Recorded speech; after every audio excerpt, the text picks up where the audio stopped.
Okay, I request everyone to look here.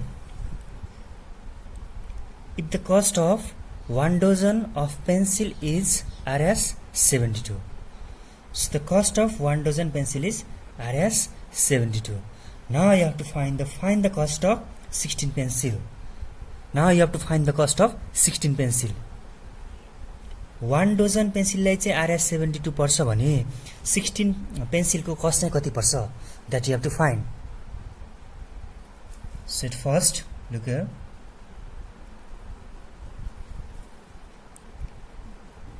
At first we'll copy the question.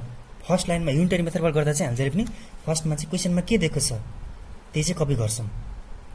र चाहिँ question मा के दिएको छ भन्दा चाहिँ cost of 1 dozen. 1 dozen को प्राइस त हामीलाई थाहा छ. It is given in the question. So we'll start from the question. The cost of 1 dozen. So here you have to understand, look here.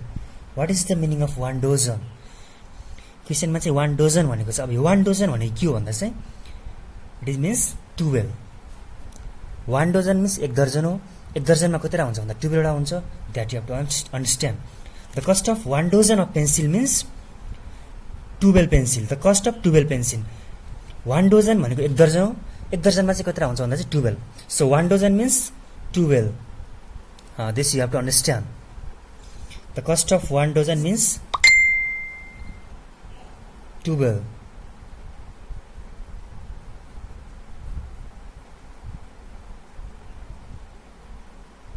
So look here. The cost of 1 dozen means 12. 1 dozen of pencils is equal to Rs 72. So as you can see here, the cost of 1 dozen means 12. 1 dozen मा चाहिँ कतिवटा हुन्छ भन्दा 12. The cost of 12 pencil is Rs 72. अब चाहिँ हामीले यसरी बुझ्नु पर्छ. The cost of 1 pencil हैन कि 1 dozen. 1 dozen means 12. The cost of 12 pencil is Rs 72. 12 pencil लाई चाहिँ 70 रुपैयाँ पर्छ भने चाहिँ 16 pencil को cost चाहिँ कति हुन्छ त्यो चाहिँ हामीले निकाल्दै छौं अब. Now you have to find the cost of 16 pencil.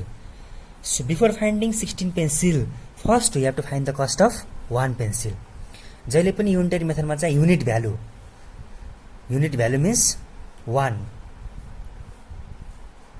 1 को प्राइस निकालेपछि चाहिँ 13, 14, 15, 16 क्वेशनमा जति सोध्छ त्यो चाहिँ सजिलैसँग निस्किन सक्छ. So for that, first you have to find the cost of unit value or unit price. That is the cost of 1 pencil. हामीले चाहिँ क्वेशनले चाहिँ 16 पेन्सिल निकाल्न भनेको छ. अब चाहिँ हामीलाई 1 र 12 को थाहा छ, डाइरेक्ट 16 को निकाल्छु भनेर 16 को निकाल्ने हैन. जहिले पनि युनिटरी मेथडमा चाहिँ हामीले पहिला कसो निकाल्नु पर्छ भन्दा 1 को. जहिले पनि 1 को प्राइस आउने बित्तिकै चाहिँ अब क्वेशनमा 13, 14 जति सोधे पनि त्यो चाहिँ सजिलसँग आउन सक्छ. So at first we will find the cost of 1 pencil.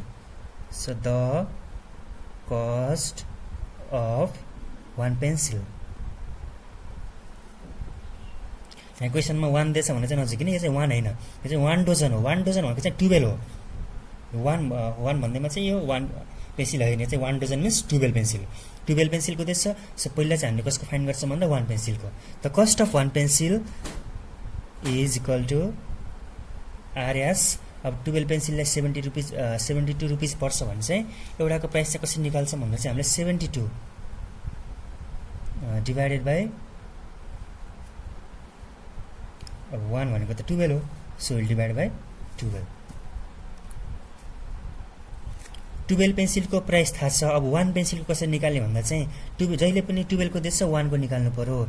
जहिले पनि 1 को निकाल्दा चाहिँ बिग डेसिमल के हुन्छ, डिवाइड हुन्छ.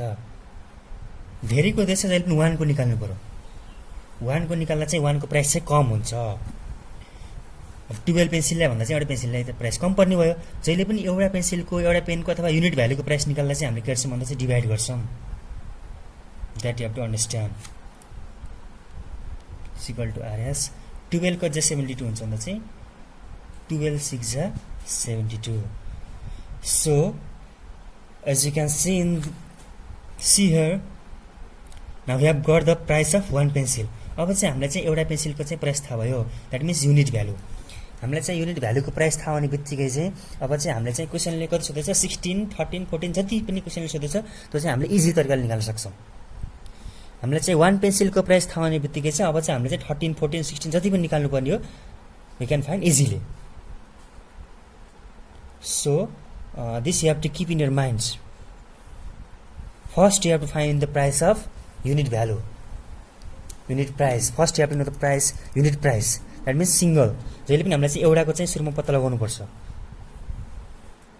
एउटा पेन, एउटा पेन्सिल, एउटा बुकको प्राइस चाहिँ फाइन्ड गर्ने बित्तिकै चाहिँ अब क्वेसनले 13, 14, 16 जति सोधे पनि इजिली निकाल्न सकिन्छ। So now therefore will move to the question. जहिले पनि वानको प्राइस थाहा हुने बित्तिकै चाहिँ हामीले चाहिँ अब क्वेसनले जति सोध्छ त्यो निकाल्नुपर्छ। So in the question you can see now you have to find the cost of 16 pencil. Therefore the cost of 16 pencils is equal to। अब चाहिँ फेरि यहाँ एउटा कुरा फोकस गर्नुपर्छ। जहिले पनि हामीले चाहिँ वानमा फोकस गर्नुपर्छ। युनिटरी मेथडमा चाहिँ हामीले धेरै चाहिँ केमा फोकस गर्नुपर्छ भन्दा वानमा, वानको प्राइसमा। धेरैको देश छ वानको निकाल्नु पर्यो भने चाहिँ डिभाइड गरिँदो रहेछ। जहिले पनि वानको निकाल्दा चाहिँ के गरिँदो रहेछ भन्दा डिभाइड गरिँदैछ। अब वान पेन्सिलको प्राइस थाहा छ, फेरि के को निकाल्नु पर्यो, धेरैको। 16 त वान हुनु धेरै हो। वान पेन्सिलको प्राइस थाहा छ, अब धेरै पेन्सिलको प्राइस निकाल्नु पर्यो भने चाहिँ के हुन्छ भन्दा चाहिँ धेरै पेन्सिललाई चाहिँ के पर्छ भन्दा चाहिँ त्यसको प्राइस चाहिँ बढी पर जान्छ। एउटा पेन्सिललाई 6 रुपिस पर्छ भने चाहिँ 16 पेन्सिललाई धेरै पर्छ। सो धेरै निकाल्न चाहिँ हामीले के गर्छौँ भन्दा चाहिँ मल्टिप्लाई गर्छौँ। सो स्मल टु बिग के हुन्छ, मल्टिप्लाई हुन्छ। This also you have to understand clearly. One पेन्सिलको प्राइस थाहा छ, अब धेरैको निकाल्नु परेछ भने चाहिँ के गर्छौँ भन्दा चाहिँ हामीले मल्टिप्लाई गर्छौँ। So here you can see the cost of one pencil is RS6। एउटा पेन्सिललाई चाहिँ RS6 पर्छ भने चाहिँ 16 पेन्सिललाई कति पर्छ भन्दा चाहिँ 6 × 16 गर्ने।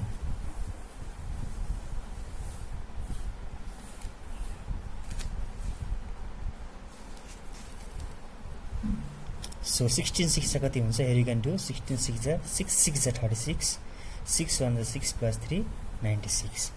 So RS 96 as you can see here.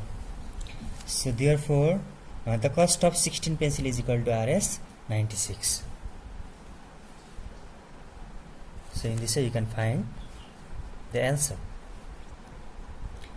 Question में चाहिँ 1 डजन पेन्सिल को प्राइस दिएको थियो। 1 डजन मिन्स 12 पेन्सिल भन्ने थाहा भयो हामीलाई चाहिँ। 1 डजन में चाहिँ 12 पेन्सिल नम्बर चाहिँ कति हुन्छ भन्दा चाहिँ 1 डजन में चाहिँ 12 हुन्छ। 12 पेन्सिल को प्राइस थाहा छ हामीलाई, क्वेसन में दिएछ। So from that will follow, question में जे दिएछ त्यसलाई चाहिँ फलो गर्दै चाहिँ हामीले चाहिँ अरू क्वेसनले जति जति पेन्सिलको प्राइस यहाँ 16 पेन्सिलको प्राइस निकाल्नु पर्यो त्यसलाई चाहिँ हामी फलो गर्दै जान्छौँ। सो फर्स्टमा क्वेसनले के दिएछ भन्दा चाहिँ 1 डजनको दियो। So that you have to copy at the first. क्वेसनमा जे दिएछ त्यसलाई चाहिँ कपी गर्ने हो, त्यही थ्रु चाहिँ हामीले चाहिँ गएर चाहिँ एन्सर निकाल्नुपर्छ। अब 1 डजनको दिएछ, डाइरेक्ट 16 पेन्सिलको प्राइस आउँदैन। That you have to be careful. जहिले पनि पहिला चाहिँ हामीले कसको निकाल्नुपर्छ भन्दा चाहिँ 1 को। युनिटरी मेथडमा चाहिँ पहिला चाहिँ हामीले कसको निकाल्नुपर्छ भन्दा 1 को। 1 पेन्सिलको प्राइस आउने बित्तिकै चाहिँ 1 को निकाल्दा चाहिँ जहिले पनि के गर्नुपर्दो रहेछ भन्दा चाहिँ डिभाइड गर्नुपर्छ, किनकि 1 पेन्सिलको प्राइस चाहिँ कम पर्छ। So that you have to do divide to find the cost of 1 pencil. जहिले पनि युनिट भ्यालुको प्राइस निकाल्नु चाहिँ कसरी निस्किन्छ भन्दा चाहिँ total cost divide by number of item गरेर चाहिँ निकाल्न सकिन्छ। That means you have to do divide. So अब 1 पेन्सिलको प्राइस आउने बित्तिकै चाहिँ क्वेसनमा 13, 14, 16 जति सोध्छ त्यो चाहिँ इजिली आउँछ। कसरी आउँछ भन्दा चाहिँ अब 1 पेन्सिलको प्राइस 6 रुपिस हो भने चाहिँ 16 पेन्सिल कति पर्छ भन्दा चाहिँ 1 पेन्सिलको प्राइस थाहा छ, धेरैको निकाल्नु पर्छ भने चाहिँ हामीले गर्छौँ भन्दा चाहिँ फेरि मल्टिप्लाई गर्छौँ। That is 6 × 16, that is 96. In this way you can find the answer.